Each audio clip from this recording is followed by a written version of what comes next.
जय श्री राम, जय जय सीताराम, जय बजरंगबली।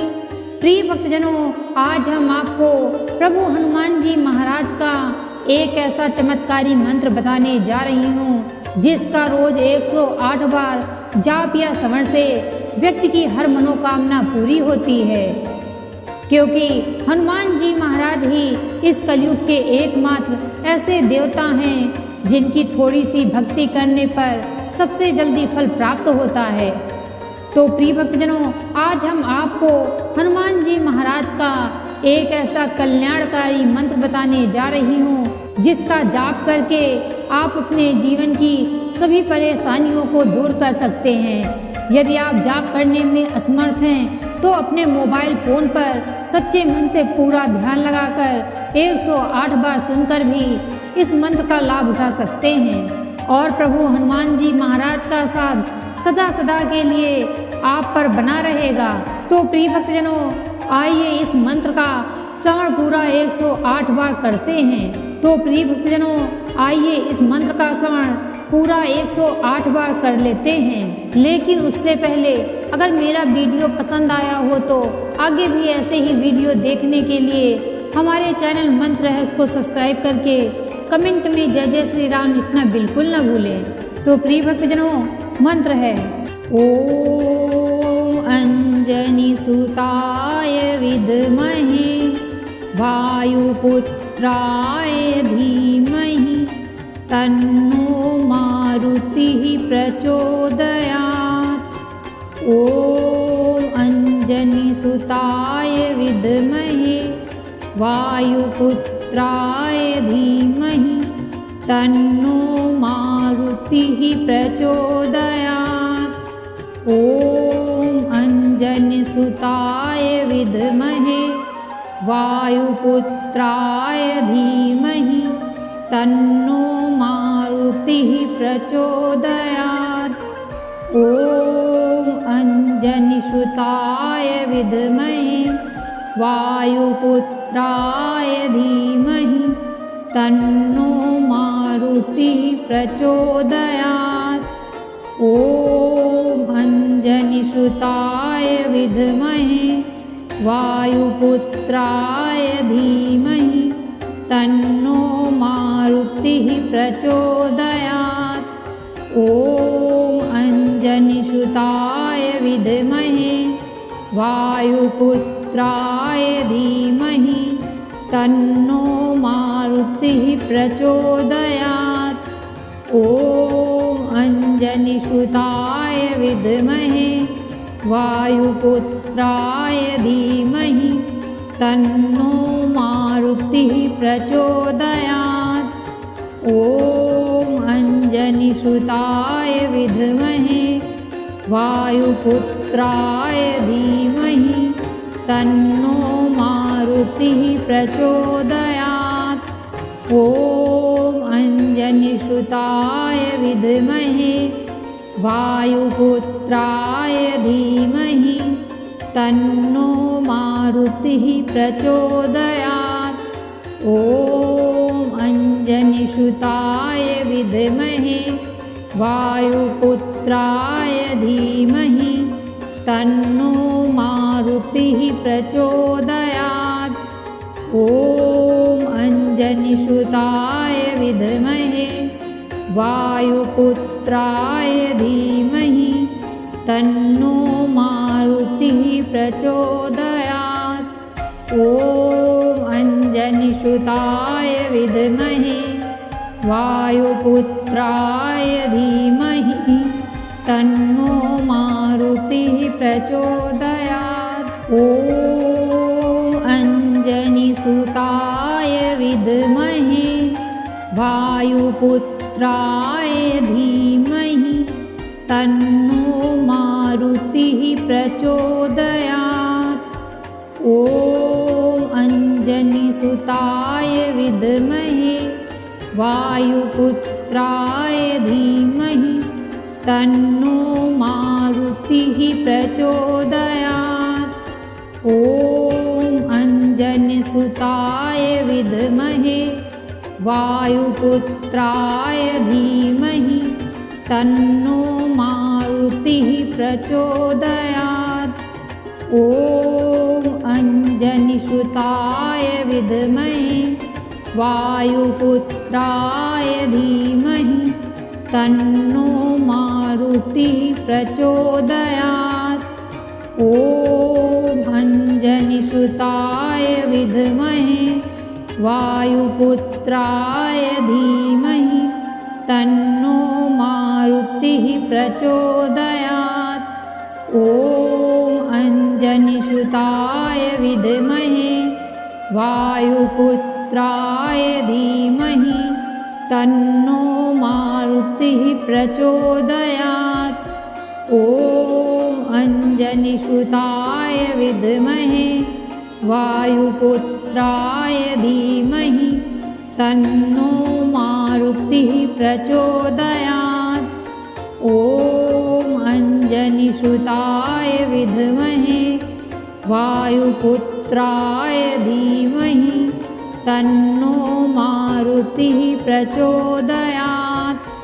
ॐ अंजनीसुताय विद्महे वायुपुत्राय धीमहि तन्नो मारुतिः प्रचोदयात्। ॐ अंजनीसुताय विद्महे वायुपुत्राय धीमहि तन्नो मारुतिः प्रचोदयात्। ॐ अंजनीसुताय विद्महे वायुपुत्राय धीमहि तन्नो मारुतिः प्रचोदयात्। ॐ अंजनीसुताय विद्महे वायुपुत्राय धीमहि तन्नो मारुतिः प्रचोदयात्। ॐ अंजनीसुताय विद्महे वायुपुत्राय धीमहि तन्नो मारुतिः प्रचोदयात्। ॐ अंजनीसुताय विद्महे वायुपुत्राय धीमहि तन्नो मारुतिः प्रचोदयात्। ॐ अंजनीसुताय विद्महे वायुपुत्राय धीमहि तन्नो मारुतिः प्रचोदयात्। ॐ अंजनीसुताय विद्महे वायुपुत्राय धीमहि तन्नो मारुतिः प्रचोदयात्। ॐ अंजनीसुताय विद्महे वायुपुत्राय धीमहि तन्नो मारुतिः प्रचोदयात्। ॐ अंजनीसुताय विद्महे वायुपुत्राय धीमहि तन्नो मारुतिः प्रचोदयात्। ॐ अंजनीसुताय विद्महे वायुपुत्राय धीमहि तन्नो मारुतिः प्रचोदयात्। ॐ अंजनीसुताय विद्महे वायुपुत्राय धीमहि तन्नो मारुतिः प्रचोदयात्। ॐ अंजनीसुताय विद्महे वायुपुत्राय धीमहि तन्नो मारुतिः प्रचोदयात्। ॐ अंजनीसुताय विद्महे वायुपुत्राय धीमहि तन्नो मारुतिः प्रचोदयात्। ॐ अंजनीसुताय विद्महे वायुपुत्राय धीमहि तन्नो मारुतिः प्रचोदयात्। ॐ अंजनीसुताय विद्महे वायुपुत्राय धीमहि तन्नो मारुतिः मारुतिः प्रचोदयात्। ॐ अञ्जनीसुताय विद्महे वायुपुत्राय धीमहि तन्नो मारुतिः प्रचोदयात्।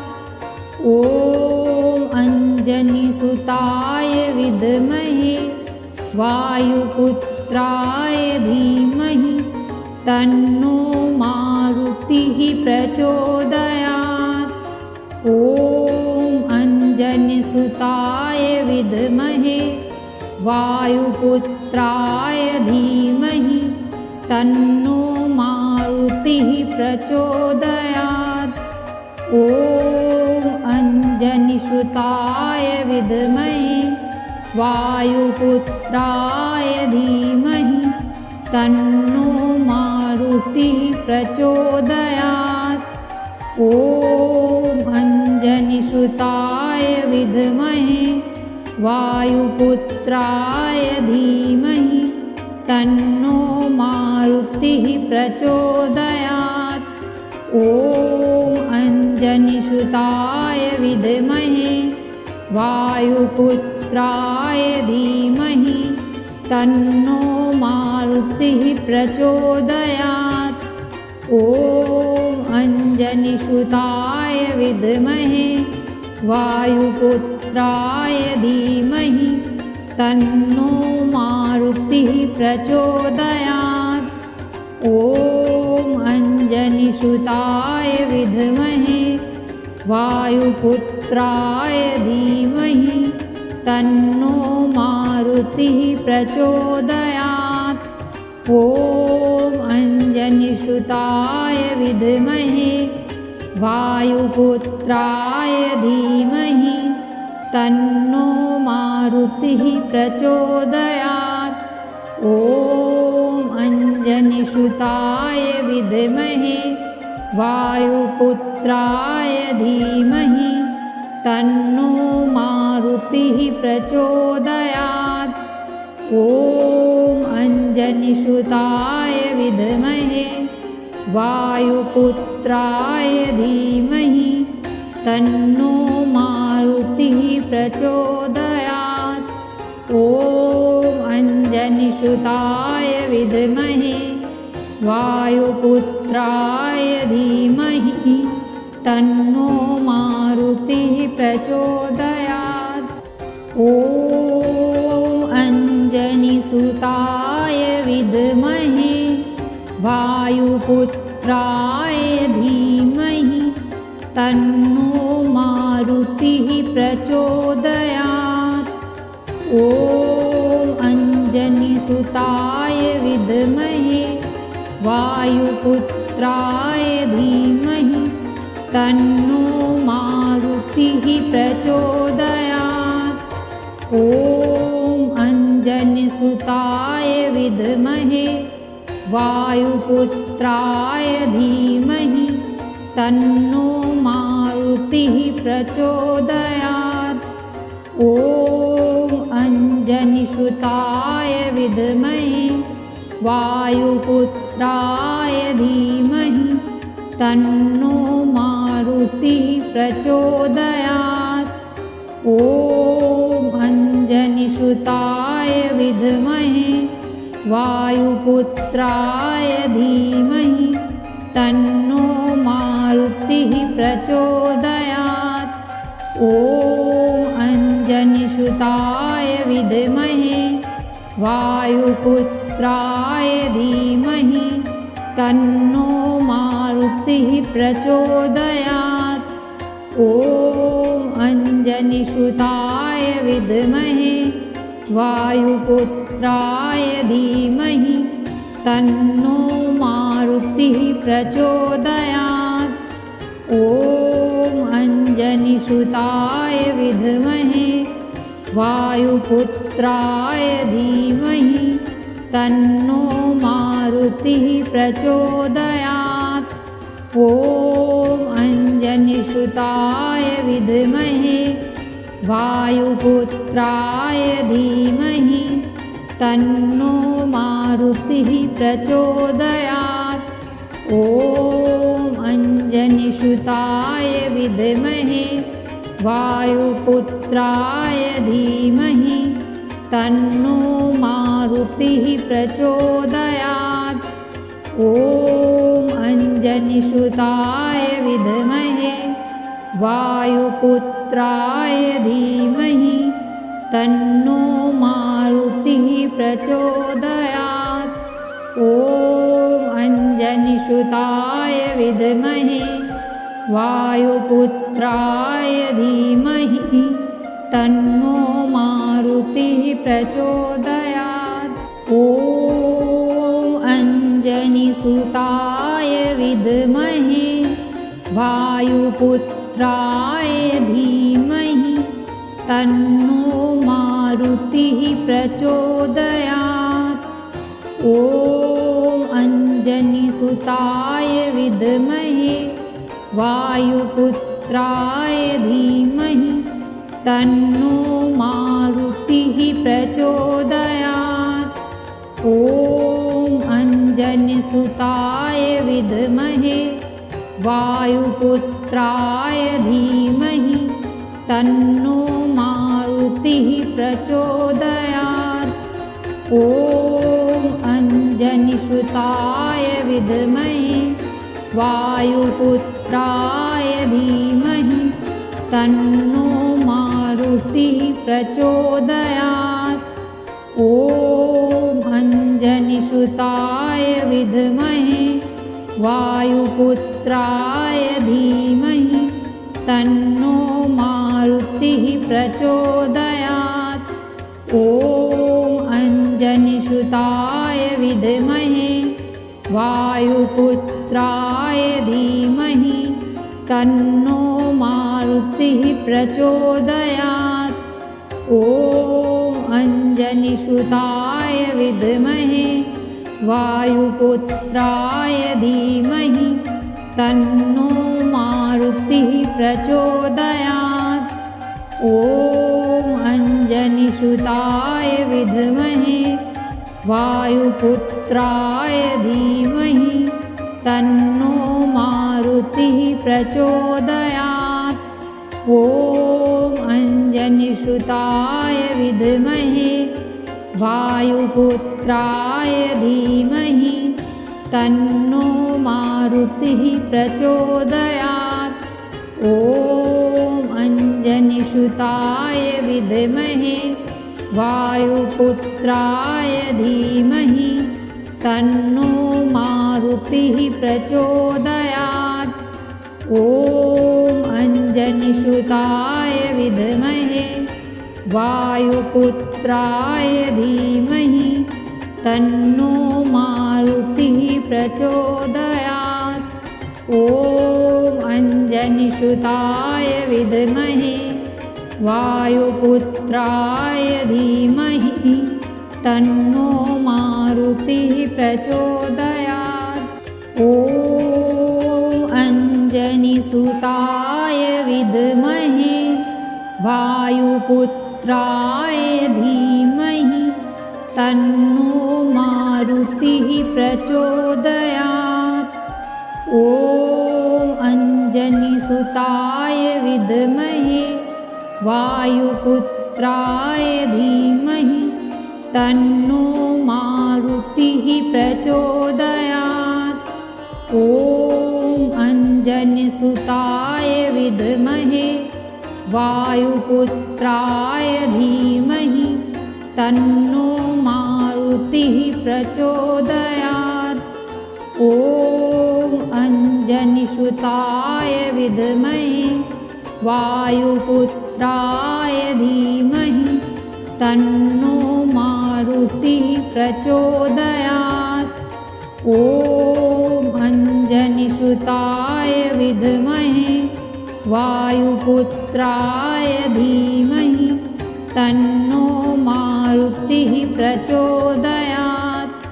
ॐ अञ्जनिसुताय विद्महे वायुपुत्राय धीमहि तन्नो मारुतिः प्रचोदयात्। ॐ अंजनीसुताय विद्महे वायुपुत्राय धीमहि तन्नो मारुतिः प्रचोदयात्। ॐ अंजनीसुताय विद्महे वायुपुत्राय धीमहि तन्नो मारुतिः प्रचोदयात्। ॐ अंजनीसुताय विद्महे वायुपुत्राय धीमहि तन्नो मारुतिः प्रचोदयात्। ॐ अंजनीसुताय विद्महे वायुपुत्राय धीमहि तन्नो मारुतिः प्रचोदयात्। ॐ अंजनीसुताय विद्महे वायुपुत्राय धीमहि तन्नो मारुतिः प्रचोदयात्। ॐ अंजनीसुताय विद्महे वायुपुत्राय धीमहि तन्नो मारुतिः प्रचोदयात्। ॐ अंजनीसुताय विद्महे वायुपुत्राय धीमहि तन्नो मारुतिः प्रचोदयात्। ॐ अंजनीसुताय विद्महे वायुपुत्राय धीमहि तन्नो मारुतिः प्रचोदयात्। ॐ अंजनीसुताय विद्महे वायुपुत्राय धीमहि तन्नो मारुतिः प्रचोदयात्। ॐ अंजनीसुताय विद्महे वायुपुत्राय धीमहि तन्नो मारुतिः प्रचोदयात्। ॐ अंजनीसुताय विद्महे वायुपुत्राय धीमहि तन्नो मारुतिः प्रचोदयात्। ॐ अंजनीसुताय विद्महे वायुपुत्राय धीमहि तन्नो मारुतिः प्रचोदयात्। ॐ अंजनीसुताय विद्महे वायुपुत्राय धीमहि तन्नो मारुतिः प्रचोदयात्। ॐ अंजनीसुताय विद्महे वायुपुत्राय धीमहि तन्नो मारुतिः प्रचोदयात्। ॐ अंजनीसुताय विद्महे वायुपुत्राय धीमहि तन्नो मारुतिः प्रचोदयात्। ॐ अंजनीसुताय विद्महे वायुपुत्राय धीमहि तन्नो मारुतिः प्रचोदयात्। ॐ अंजनीसुताय विद्महे वायुपुत्राय धीमहि तन्नो मारुतिः प्रचोदयात्। ॐ अंजनीसुताय विद्महे वायुपुत्राय धीमहि तन्नो मारुतिः प्रचोदयात्। ॐ अंजनीसुताय विद्महे वायुपुत्राय धीमहि तन्नो मारुतिः प्रचोदयात्। ॐ अंजनीसुताय विद्महे वायुपुत्राय धीमहि तन्नो मारुतिः प्रचोदयात्। ॐ अंजनीसुताय विद्महे वायुपुत्राय धीमहि तन्नो मारुतिः प्रचोदयात्। ॐ अंजनीसुताय विद्महे वायुपुत्राय धीमहि तन्नो मारुतिः प्रचोदयात्। ॐ अंजनीसुताय विद्महे वायुपुत्राय धीमहि तन्नो मारुतिः प्रचोदयात्। ॐ अंजनीसुताय विद्महे वायुपुत्राय धीमहि तन्नो मारुतिः प्रचोदयात्। ॐ अंजनीसुताय विद्महे वायुपुत्राय धीमहि तन्नो मारुतिः प्रचोदयात्। ॐ अंजनीसुताय विद्महे वायुपुत्राय धीमहि तन्नो मारुतिः प्रचोदयात्। ॐ अंजनीसुताय विद्महे वायुपुत्राय धीमहि तन्नो मारुतिः प्रचोदयात्।